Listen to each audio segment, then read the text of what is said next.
Have you ever bought stuff from Marketplace and wondered whether or not you're getting the best deal for what you're buying? Well, today I'm going to be drawing on 20 years of sales experience to help you get a better deal on Marketplace. Now, many of you have reached out to me with questions about how and where I buy the Lego that I get. And, so I thought what I'd do is I'll put together a bit of a video which encapsulates all of the different hints and tips that I've developed over my time buying Lego. The great thing is that it's not just applicable to buying Lego sets. It's right across the board. It can be collector's cards and other collector's items, furniture and appliances. It really is, these tips are really applicable right across the range.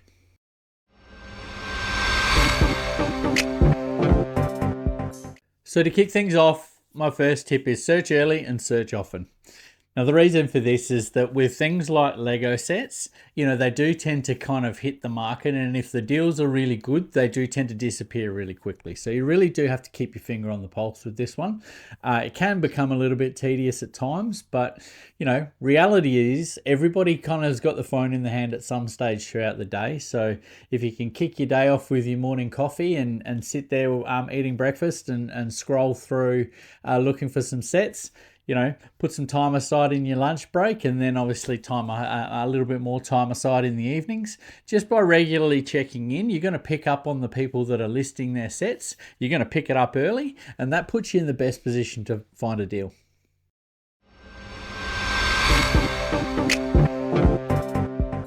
Next up, we've got read the description carefully. It's really important to make sure that you're paying attention to these key details, because people will sometimes list pictures that aren't actual pictures of what they own. They can just be stock images that are pulled off of the internet. When this happens, it might not be a true representation of what the actual box or the set is like.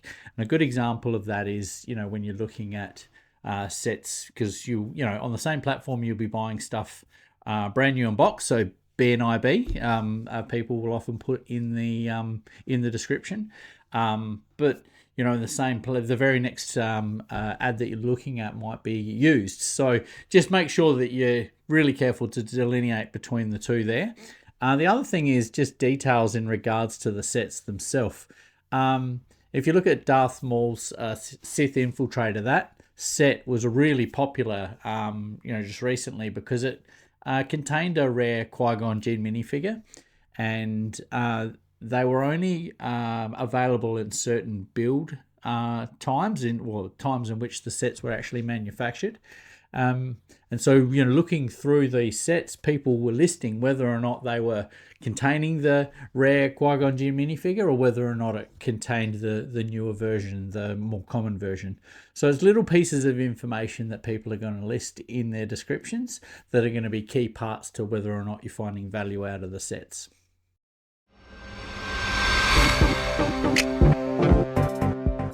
Check the seller's profile histories up next. Now, this is all about a fact-finding mission. It's about gathering as much information about this person as you can, because the more information you can gather about them as a reliable seller on the platform, the much easier it is for you to trust them. So the first thing that I do with this is I jump into their current or previous listings and take a look at what they've had. Now, if this person's got a long history of selling on the platform, that's a really good sign that they can be trusted. Added to that, you can take a look at the previous buyers' ratings that they leave. Last of all, if you're kind of still feeling like you're needing a little bit more validation from it, you can always jump into the seller's Facebook profile itself. If that person's profile's only been on Facebook for 3 months and they've got 2 friends, there's probably a good chance that they're doing something a little bit dodgy. Now, you don't the person doesn't have to have a lot of friends, but reality of it is most people's Facebook pages or profiles have been up for at least about 10 years. So the longer that they've been on the platform, the more legitimacy they have. Which kind of leads me to my next tip.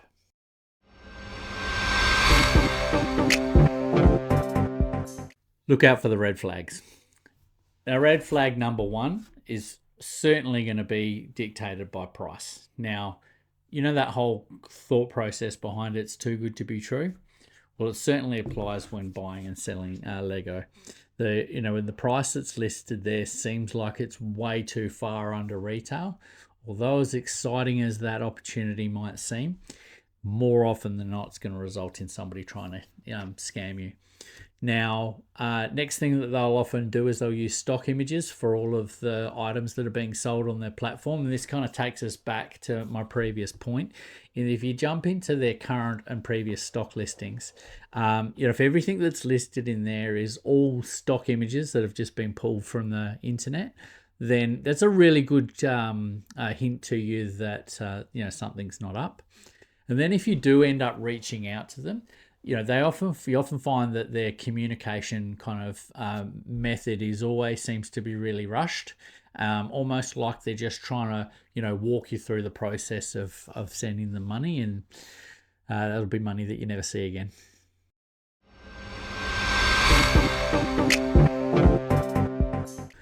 Bundle to save. For all the Legocentrics out there that have already subscribed to the channel and people that are following my videos closely, they will know that I love to bundle together products. So it's one of the first things that I'll look out for when I'm looking for Lego sets to buy is whether or not somebody's bundling them. Because whenever you bundle stuff, you're always going to get it at a much better price, because often it's a case that you're getting somebody who is motivated to move stuff quickly. They're previous collectors, and for whatever reason in their life right now, they need to either access to money quickly, or they're just done with the whole process of collecting or investing in Lego, and so they just want to be done with it. Now, sometimes for them, they might be selling it at a dramatically lower price than what's at retail.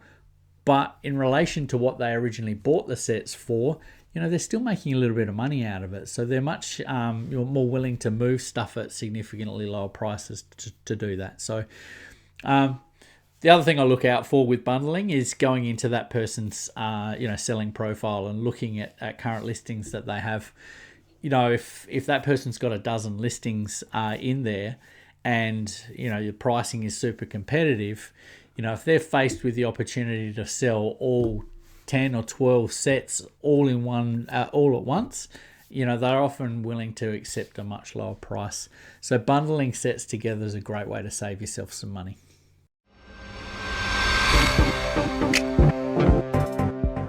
And next up, we've got always negotiate. Well, most of the time anyway. Now, the art of negotiation really comes down to my wheelhouse in sales. I literally spend my entire working life negotiating with people, about better prices and better deals and better products, etc. So I think it comes really naturally to me, to always try and seek a better deal with people. But there's a fine line that you need to dance sometimes, because, if you push some people too far, they'll just shut down all forms of communication. So if the deal is good, sometimes you've just got to take it for what it is. Part of the other reason for that is that, you could be contacting that person and, their bundle that they have together is super low, and, you're tempted just to try and see if you can push it a little bit further to get a little bit more money. And then while you're in that process of trying to negotiate, somebody else out there is going to recognize that they've got an absolute cracking deal sitting in front of them, and they'll come in and they'll just offer full asking price on what the person's selling it at. Now, that seller has literally zero obligation to you to come back to you, see whether or not that you want to pay full price for it. They will literally just sell it to the person who's going to offer them the largest amount of money. So you really do have to walk the fine line. I often find that there is still a little bit of movement for a lot of people, though.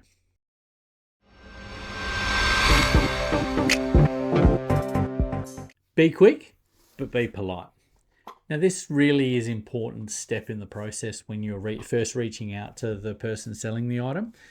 It really is that kind of, you don't get a second opportunity to create a good first impression type thing. So I tend to, when I'm reaching out to people, I tend to try and compliment them on what they're selling. Oh, this is a great bundle.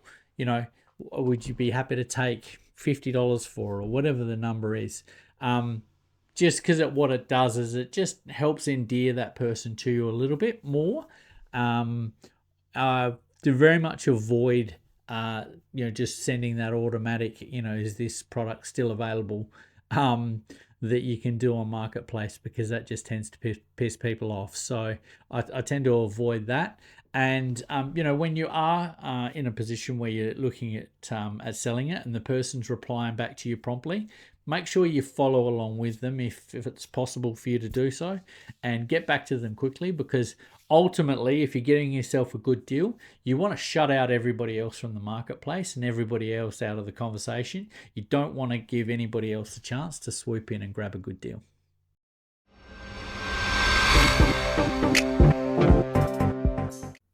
And next up, we've got always negotiate. Well, most of the time anyway. Now, the art of negotiation really comes down to my wheelhouse in sales. I literally spend my entire life, working life, negotiating with people, about better prices and better deals and better products, etc. So I think it comes really naturally to me, to always try and seek a better deal with people. But there is a fine line that you need to dance sometimes, because, if you push some people too far, they'll just shut down all forms of communication. So if the deal is good, sometimes you've just got to take it for what it is. Part of the other reason for that is that, you could be contacting that person, and, their bundle that they have together is super low, and, you're tempted just to try and see if you can push it a little bit further to get a little bit more money. And then while you're in that process of trying to negotiate, somebody else out there is going to recognize that they've got an absolute cracking deal sitting in front of them, and they'll come in and they'll just offer full price, full asking price on what the person's selling it at. Now, that seller has literally zero obligation to you to come back to you, see whether or not that you want to pay full price for it. They will literally just sell it to the person who's going to offer them the largest amount of money. So you really do have to walk the fine line. I often find that there is still a little bit of movement for a lot of people, though.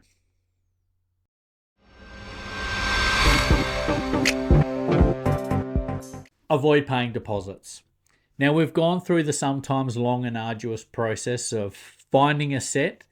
We've checked out its value in the marketplace and there's a bit of room there to make some money out of it. Or, if you're building the sets, you're picking yourself up a bit of a bargain. You've checked out the seller and, through the research and the info that you've managed to gather, you've built some trust with that person. Make sure that that person then doesn't turn around and say, pay me a deposit to secure the sale. Reality is that's a warning sign for somebody who is potentially trying to scam you. Because if you pay that deposit and they back out of the sale, you've got almost zero chance of being able to recoup it. So never pay deposits on sets. You're much better to walk away from that deal and move on to the next one.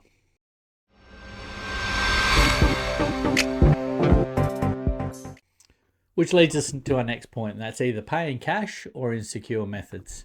Cash is obviously an easy one, especially if you're meeting in person, because it's a really simple transaction.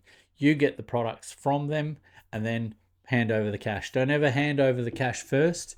For those of you that, have been watching my channel since the very beginning, you'll see that on my very first video, and I'll list that just here, I almost got scammed on the very first Lego purchase that I got. My dad went and picked up the sets, and the person that handed them over, held on to a couple of sets, thinking that he'd get away with, not giving over across the full lot. So, make sure that you're checking in on that sort of stuff, but also to look at secure methods of payment. Now, I'm not going to give you recommendations for that, because I really think that that's something that you should do your own research on, and I don't really want to endorse any particular methods, because I'm not up to speed with how each of them vary in regards to claiming back fraudulent purchases. So yeah, always try and meet in person, always try and pay in cash. That's the way I do it.